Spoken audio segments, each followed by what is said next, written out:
ये सुबह राजस्थान का शुमाल मगरबी इलाका था, जहाँ सर्दियों में दिन के वक्त हल्की गर्मी होती है, रात को ठंड जरूर होती है।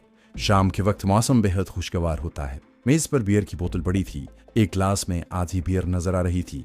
सरदार अर्जुन सिंह जी ने पतली सी जर्सी और पतलून पहन रखी थी, सर पर रुमाल बंधा था, घुटनों पर तौलिया पड़ा था। मैंने हाथ बंद करके सत श्री अकाल कहा और अदब से एक तरफ होकर खड़ा हो गया। सरदार जी ने मुझे कुर्सी पर बैठने का इशारा किया। बैद की एक कुर्सी खाली पड़ी थी, मैं सिमट कर उस पर बैठ गया। सरदार जी ने नौकर को बुलाकर अंदर से कॉपी पेंसिल मंगवाई। कॉपी मेरी तरफ बढ़ाकर कहा, लिखो director general mineral research institute Ramgarh. वह कॉपी पर अंग्रेजी में लिखता चला गया। सरदार जी ने कहा, यह कागज फाड़ कर अपने पास रख लो, कल डायरेक्टर जनरल के नाम एक एप्लीकेशन लिख कर आना कि मैं न्यूक्लियर फिजिक्स का बीएससी हूँ, मुझे मिनरल रिसर्च इंस्टीट्यूट में मेरे लायक कोई नौकरी अता की जाए। साथ इस सर्टिफिकेट की एक कॉपी लगा देना, मैं कोशिश करूंगा कि तुम्हें कोई काम मिल जाए। यहाँ किसी से जिक्र न करना कि तुम मुझसे मिलने आए थे। अब तुम जिधर से आए हो उधर ही चले जाओ। मैं सत श्री अकाल कहकर खामोशी से वापस चला गया। अगले रोज मैंने एक दरखास्त लिखी, उसके साथ अपने जाली सर्टिफिकेट की कॉपी लगाई और शाम के वक्त सरदार जी के यहाँ जाकर उन्हें दे दी। उन्होंने कहा, ठीक है, तुम वापस रेवाड़ी चले जाओ, मैं दुर्गावती को जो बताना होगा बता दूंगा और किसी से मेरी बाबत कोई बात न करना। मैंने हाथ बांध कर कहा, सर मैं किसी से कोई बात नहीं करूंगा, तुम्हारे माता पिता दिल्ली में ही होते हैं। एक लम्हे के लिए मुझे ख्याल आया कि दुर्गावती ने इसे बता दिया होगा, क्योंकि मैंने उसे बताया था कि मेरे माँ बाप दिल्ली में हैं। मैंने कहा, हाँ जी दिल्ली में ही रहते हैं, लेकिन मेरी उनसे नहीं बनती। पिताजी मुझे हर वक्त ताने देते रहते हैं कि मैं कोई काम नहीं करता। सरदार अर्जुन सिंह सोडी ने जरा सख्त लहजे में कहा, मुझे तेरे माता पिता के हालात से कोई दिलचस्पी नहीं। अगर दुर्गावती की सिफारिश न होती तो तुम यहाँ आ भी नहीं सकते थे। अपने माता पिता को भी ना बताना कि तुम यहाँ काम करते हो। मैं बड़ा खुश हुआ। इस जुमले से साफ जाहिर होता था कि सरदार जी ने मुझे वहाँ नौकरी दे दी है। मगर एक बात मेरी समझ में नहीं आई थी। दरखास्त पर उन्होंने महकमे का नाम मिनरल रिसर्च इंस्टीट्यूट लिखवाया था। ये भी मुमकिन था कि वो एटमी research centre nuclear energy centre को जाहिर न करना चाहते हों। मैंने वफादार खादिमों की तरह फौरन हाथ बांध कर कहा, सर मुझे क्या ज़रूरत है माता पिता को बताने की, मैं तो पहले ही उनसे नहीं मिलता। ठीक है, अब तुम जाओ। मैं चलने लगा तो सरदार जी ने कहा, और सुनो, दुर्गावती के हाँ भी ज्यादा मत जाना, क्या समझे? समझ गया सर, मैं वहां नहीं जाऊंगा। सरदार जी ने उंगली हिलाकर मुझे जाने का इशारा किया। मैं उस रोज वापस रेवाड़ी और वहां से दिल्ली पहुंच गया। अब मुझे एक दो दिन के बाद दुर्गावती से राब्ता कायम करके अपनी नौकरी के बारे में मालूम करना था, जो यकीनन मुझे मिल चुकी थी। दिल्ली आकर मैंने गुल खान और प्रोफेसर जमशेद को अपनी कामयाबी का मुजदा सुनाया। प्रोफेसर जमशेद भी खुश हुआ और हैरान भी। ये काम औरत की वजह से ही हुआ है। सरदार अर्जुन सिंह सोडी ने सिख होने का सबूत फराहम किया। उसकी जगह कोई हिंदू होता तो तथा शायद सिख होने की वजह से नौकरी न देता, क्योंकि रामगढ़ का जेर ज़मीन एटमी रिसर्च सेंटर इंडिया के हसास तरीन और अहम तरीन साइंसी इदारों में से है। गुल खान कहने लगा, हमने भी तो डाकुओं का बड़ा कामयाब रोल अदा किया था। ये वाकया अपना काम दिखा गया। मैंने हंसकर कहा, मुझे यकीन है कि 2-3 दिनों के बाद रामगढ़ के एटमी रिसर्च सेंटर में मुझे कोई ना कोई ड्यूटी मिल जाएगी। प्रोफेसर जमशेद बोला, मैं हैरान हूँ कि अर्जुन सिंह सोडी ने तुम्हारे माँ बाप के बारे में भी कोई तहकीक नहीं की। हालांकि वहाँ जिस किसी को मुलाजिम रखा जाता है उसकी बेहद स्क्रूटनी होती है, उसके सारे खानदान के बारे में मालूमात हासिल की जाती है। मैं समझता हूँ कि तुम बड़े खुशकिस्मत हो। ये हम सब की खुशकिस्मती है, गुल खान ने कहा। प्रोफेसर जमशेद कहने लगा, एटमी सेंटर में मुलाजिम होने के बाद तुम्हें ज़ेर ज़मीन वहाँ के तमाम शोबों के नक्शे तैयार करके मुझे दिखाना होंगे। उन्हें देख कर मैं तुम्हें बताऊंगा कि तुम्हें किस मकाम पर टाइम बम लगाने हैं। मैंने कहा, ऐसा ही होगा, क्योंकि एक एतबार से मैं वहाँ अजनबी हूँगा। प्रोफेसर कहने लगा, लेकिन तुम्हारे सर्टिफिकेट में लिखा हुआ है कि तुमने न्यूक्लियर साइंस में बीएससी किया है। इस एतबार से तुम्हें न्यूक्लियर फिजिक्स की इब्तदाई मालूमात ज़रूर होनी चाहिए। मैंने जवाबन कहा, कुछ इब्तदाई मालूमात का मुझे इल्म है, बाकी मैं 2 दिन जहाँ पर हूँ बाकी मालूमात आपसे हासिल कर लूँगा। रात के 1 बजे के बाद वो दोनों चले गए। उनके जाने के बाद मैंने भी सिगरेट लगाया और थर्मस में से चाय कप में डालकर चारपाई पर बैठा। आइंदा की कमांडो मंसूबे पर गौर फिक्र करने लगा। अपनी सिखों वाली पगड़ी उतार कर मैंने दीवार के साथ लटका दी और सर का जूड़ा खोल दिया। दूसरे दिन प्रोफेसर जमशेद दिन के वक्त ही मुझसे मिलने आ गया। उसने मुझे न्यूक्लियर एनर्जी पर एक मुख्तसर सा लेक्चर दिया, फिर बताया कि न्यूक्लियर प्लांट क्या होता है और वहाँ किस तरह यूरेनियम में से उन चंद एक अनासर को साफ करके एटमी धमाके के लिए तैयार किया जाता है। प्लूटोनियम के बारे में भी उसने मुझे तमाम इब्तदाई मालूमात बताईं। उसने मुझे ये भी बताया कि मादे के तमाम अनासर में से सिर्फ यूरेनियम ही एक ऐसा मादा है जिसके तमाम अनासर से एटमी धमाका हो सकता है। इसको एटमी ईंधन भी कहते हैं। हर एटमी सेंटर में इसी ईंधन को बनाने की कोशिश की जाती है। मैंने प्रोफेसर की सारी बातें जितनी मेरी समझ में आई मैंने उन्हें अपने जहन में बिठा लिया। आखिर यही फैसला हुआ कि मैं रामगढ़ के ज़ेर ज़मीन एटमी मरकज़ के तमाम एटमी प्लांट के शोबों के नक्शे या तस्वीरें उतार कर प्रोफेसर जमशेद को ला कर दूंगा और वो एटमी मरकज़ की तबाही के सिलसिले में मेरी मदद करेगा। हमारे वसाइल जहाँ महदूद हैं, फिर भी मैं कोशिश करूंगा कि तुम्हें छोटे से छोटा कोई ऐसा कैमरा ला कर दे सकूं जो तुम्हारी अंगूठी या तुम्हारी कमीज के बटन में फिक्स हो जाए। लेकिन मुझे ये मालूम होना चाहिए कि वहाँ सिक्योरिटी चेकिंग का क्या इंतज़ाम है, क्योंकि गैर ज़रूरी मेटल तुम्हारे लिबास या जिस्म पर चेक हो सकता है। मैंने कहा यह तो वहाँ जाकर ही मालूम हो सकेगा। 2 दिन दिल्ली वाले मकान में गुलखान और प्रोफेसर जमशेद की सोहबत में गुजारने और ज़रूरी तफसीलात तय करने के बाद मैं रिवाड़ी वापस चला गया। यहाँ आते ही मैं सीधा दुर्गावती के यहाँ गया। वो बेताब होकर मुझे मिली। जसवंत जी, आपने रामगढ़ में इतनी देर क्यों लगा दी? मैं तो आपकी राह देखती थक गई थी। मैंने उसे बिल्कुल न बताया कि मैं रामगढ़ से सीधा दिल्ली चला गया था। उसे बताने की ज़रूरत नहीं थी। मैंने उसे पूछा कि सरदार जी का कोई ख़त नहीं आया। वो बोली बिल्कुल नहीं। क्या उन्होंने मुझे कोई ख़त भी लिखना था?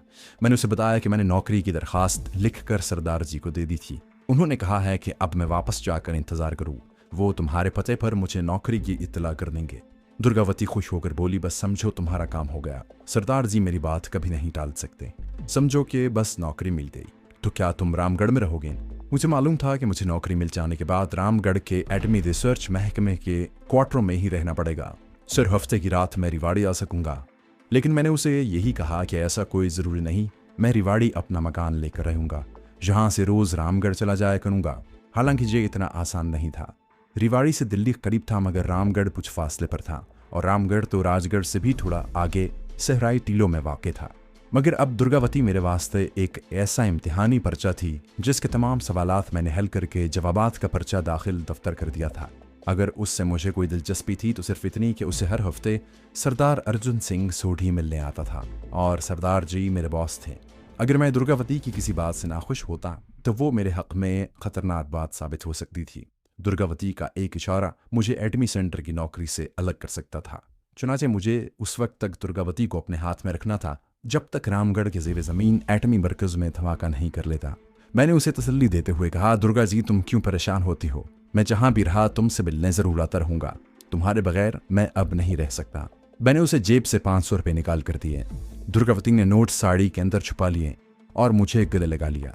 राजस्थान की उस खुफिया ज़ेर ज़मीन एटमी सेंटर में मुझे नौकरी मिल गई। मेरा ये मिशन कामयाब हो गया। दुर्गावती की सिफारिश से मेरे रास्ते की वो तमाम मुश्किलात दूर हो गईं जो एटमी सेंटर में पहुंचने के बाद मुझे पेश आईं। सबसे बड़ी मुश्किल तो ये पेश आई कि मैं एटमी एनर्जी की रिसर्च के बारे में ज़रा सा भी अमली तजर्बा नहीं रखता था। मेरे लिए वहाँ के आलात और साजो सामान बिल्कुल अजनबी था। बहुत जल्द सेंटर के डायरेक्टर सरदार अर्जुन सिंह सोढ़ी को पता चल गया कि मेरा प्रैक्टिकल इल्म सिफर है, मगर दुर्गावती की वजह से वो मजबूर था। दुर्गावती के इश्क में समझ लें या उसके जिस्म के नशेब फराज में सरदार जी कुछ ऐसे गुम हो चुके थे कि वो खुद ही मेरे रास्ते की रुकावटें दूर करते चले गए। उन्होंने मुझे अपने शानदार ज़ेर ज़मीन ऑफिस में एक रोज़ बुलाकर कहा, मिस्टर जसवंत सिंह, मैं तुम्हारा काम देखकर इस नतीजे पर पहुंचा हूं कि तुमने नकल मारकर न्यूक्लियर फिजिक्स में फर्स्ट डिवीजन हासिल की है, मगर मैं तुम्हें यहाँ रखने पर मजबूर हूँ। एक बात कान खोल कर सुन लो, मैं नहीं चाहता कि तुम्हारी नालायकी और निकम्मेपन का यहाँ किसी को इल्म हो। तुम्हें जिस ड्यूटी पर लगाया गया है उस पर खामोशी से काम करते रहो। किसी से इस बात का जिक्र न करना कि तुम फर्स्ट डिवीजन BSc पास हो। समझ गए मैं क्या कह रहा हूँ? मैंने हाथ बांध कर बड़े अदब से कहा, गुरुजी महाराज आपका भला करे, आपने मुझ पर बहुत बड़ा एहसान किया है। जैसे आप कहेंगे मैं वैसे ही करूँगा। ठीक है, अब तुम जाओ। मैं सत श्री अकाल कहकर बाहर निकल गया। मुझे ज़ेर ज़मीन एटमी सेंटर के स्टोर में लगा दिया गया। मेरा काम मुख्तलिफ सेक्शन के बाहर कुशादा राहदारी में दीवार के साथ लगे हुए खाली चौकोर और गोल गोल प्लास्टिक के डब्बों को ट्रॉली पर लाद कर डिस्पोजल सेक्शन में पहुंचाना और स्टोर में आए नए मटेरियल के डब्बों को मुख्तलिफ सेक्शन में तकसीम करना था। स्टोर कीपर जो बड़ा सख्त मिजाज हिंदू डाला था, मुझे सामान देकर हिदायत करता कि ये पैकेज फला सेक्शन में जाएगा और ये पैकेज फला सेक्शन में। मुझे सेक्शन के अंदर जाने की इजाज़त नहीं थी। मैं दरवाजे के बाहर ही सामान देकर आगे निकल जाता। जो इन शोबों का मैंने एक हफ्ते के अंदर ही अंदर उनके दरवाजे खुलने और बंद होने पर गहरी निगाहों से जायजा ले लिया था। अंदर दीवार के साथ सुर्ख, स्याह और सब्ज रंग के गोल चौकोर मीटर और खुदा जाने किस किस तरह के आलात लगे हुए थे। उनके आगे काउंटर बने हुए थे जहां साइंसदान ओवरकोट पहने मुख्तलिफ बटन दबाते और तख्ती पर लगे कागजों पर कुछ नोट करते रहते। मुझे एटमी सेंटर की निचली सतह के वर्कर्स वाले क्वार्टर में एक क्वार्टर मिल गया था। ये एक कमरे का क्वार्टर था। छोटे से सहन की एक जानिब किचन और गुस्लखाना था। मैंने रोजमर्रा के इस्तेमाल की सब चीजें लाकर वहां रख दी। ये क्वार्टर, जैसा कि पहले बता चुका हूँ, राजगढ़ कस्बे में वाक़ था और एटमी सेंटर रामगढ़ में वहां से 10-11 किलोमीटर के फासले पर था। रोजाना सेंटर की गाड़ियां मुलाजिमीन को सुबह ले जाती और शाम को छोड़ जाती थी। कुछ क्वार्टर्स कोठीनुमा थे, उनमें साइंसदान रहते थे, जहां कभी किसी बच्चे या औरत की आवाज नहीं आती थी। किसी को फैमिली साथ रखने की इजाजत नहीं थी। हफ्ते की शाम को वो लोग जिनके बीवी बच्चे रेवाड़ी या दिल्ली में रहते थे राजगढ़ से चले जाते और इतवार की शाम को वापस आ जाते। मैं पहले हफ्ते कहीं न गया। मैं वहां रहकर माहौल का भरपूर जायजा लेना चाहता था। सेंटर में मेरी तरह के काम करने वाले एक दो नौजवान भी मेरे वाकिफ बन गए थे, मगर हमारी वाकफियत सिर्फ सलाम दुआ तक ही थी। कोई किसी से घुल मिल कर बात नहीं करता था। रात को भी बड़ी जल्दी क्वार्टर्स की कॉलोनी में सन्नाटा छा जाता। इस एटमी सेंटर की बाबत इंतहाई राजदारी से काम लिया जाता रहा। सिवाय सेंटर के साइंसदानों और टेक्नीशियनों के और किसी को मालूम नहीं था कि जहां भारतीय हुकूमत एटम बम बनाने की तैयारियां कर रही है। इन सबको सिर्फ इतना ही इल्म था कि सेंटर में ऐसे जनरेटर बनाने पर रिसर्च वर्क हो रहा है जिनसे बहुत ज्यादा बिजली पैदा करके राजस्थान के सहरा को गुलो गुलजार बना दिया जाएगा। दूसरे हफ्ते मैं भी सेंटर से छुट्टी लेकर दिल्ली रवाना हो गया। मुझे रास्ते में दुर्गावती के पास रुकने की जरूरत नहीं थी।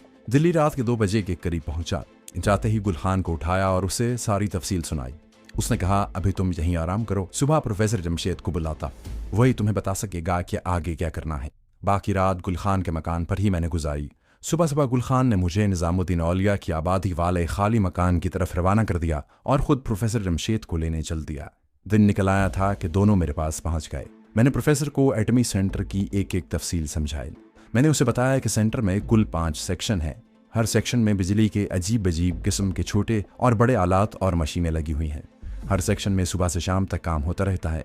कोई किसी से ज्यादा बात नहीं करता। हर कोई अपने काम में मसरूफ रहता है। मुझे इन कमरों में जाने की इजाजत नहीं है, लेकिन अगर अंदर जाना जरूरी हुआ तो मैं कोई जरिया पैदा कर लूंगा। प्रोफेसर जमशेद बड़े गौर से मेरी बातें सुनता रहा। इस दौरान वो जेब से रुमाल निकाल कर ऐनक के शीशे साफ करता रहा। जब मैंने बात खत्म कर ली तो वो आंखों पर ऐनक चढ़ाते हुए बोला, तुम्हारा सेंटर के हर सेक्शन में जाना जरूरी है, इसके बगैर काम नहीं बनेगा। मुझे मालूम होना चाहिए कि वहाँ किस शोबे में क्या काम हो रहा है और प्लूटोनियम साफ करने वाला प्लांट कहाँ है। मैंने कहा, मुख्तलिफ शोबों में किसी न किसी तरह मैं चला जाऊँगा, मगर वहाँ जो आलात और मशीनें लगी हैं उनकी तफसील मैं तुम्हें कैसे समझा सकूँगा। मुझे तो उनके बारे में कुछ भी मालूम नहीं। बेहतर यही होगा कि मुझे कोई छोटा सा कैमरा दे दिया जाए जो हर शोबे की जल्दी और बड़ी साफ और वाज़ेह तस्वीर उतार सके। प्रोफेसर जमशेद ने एक बार फिर अपनी ऐनक उतारी और रुमाल निकालकर उसके शीशे साफ करते हुए बोला, इसका बंदोबस्त करना ही पड़ेगा। जहां गुलखान ने भी लुकमा दिया, प्रोफेसर यह काम तुम ही कर सकते हो। गुलखान को मालूम था कि प्रोफेसर जमशेद जिस ऑफिस में काम करता है वहां पेड़ पौधों की तहकीक के सिलसिले में डॉक्यूमेंट्री फिल्में भी तैयार की जाती हैं और प्रोफेसर का ऐसे स्टोर से राब्ता है जहां फिल्मों और कैमरे का साजो सामान फरोख्त होता है। प्रोफेसर जमशेद ने कहा, इसका इंतजाम हो जाएगा। तुम अगले हफ्ते आओगे तो मैंने तुम्हारे लिए कोई ना कोई कैमरा जरूर रखा होगा। मैं उस रोज यानी इतवार की शाम को दिल्ली से वापस राजगढ़ रवाना हो गया। अब मैं आपको बताता हूं कि उस खुफिया एटमी सेंटर का महल वकूअ क्या है। रेत की सड़क रेत के छोटे बड़े टीलों के दरमियान से होकर गुजरती है। यहाँ रामगढ़ कस्बे से जरा पहले खुले सहरा में रेत के ऊंचे ऊंचे 2 टीले साथ साथ खड़े हैं। इन टीलों की रेत पत्थर की तरह सख्त हो गई थी। जहां वो पुरानी और गैर अहम सी इमारत थी जिसके बाहर मिनरल रिसर्च सेंटर का बोर्ड लगा था। बाहर एक चपरासी स्टूल पर बैठा ऊँगता या बीड़ी पीता रहता। वो सिर्फ उस वक्त होशियार हो जाता जब एटमी सेंटर के साइंसदान और अफसर वगैरह इमारत में दाखिल होते। इमारत के अंदर फर्जी मिनरल रिसर्च सेंटर के 2-3 दफ्तर बना दिए गए, जहां शेल्फों में बेमानी किस्म की फाइलों के अंबार लगे थे। कमरे में 2-4 क्लर्क बैठे काम करते रहते। वो ज्यादा वक्त चाय पीने और बातें करने में गुजारते हैं, क्योंकि उनके ऑफिस में कोई काम नहीं था। सारा काम नीचे जेर जमीन एटमी सेंटर में हो रहा था। इमारत के अंदर कोने में एक कमरा था। इस कमरे में एक दरवाजा था जिसकी सीढ़ियां नीचे एटमी सेंटर की बड़ी राहदारी में जा निकलती थीं। ये दरवाजा स्टील का था। बाहर एक चाकू चौबंद पहरेदार हर वक्त मौजूद रहता।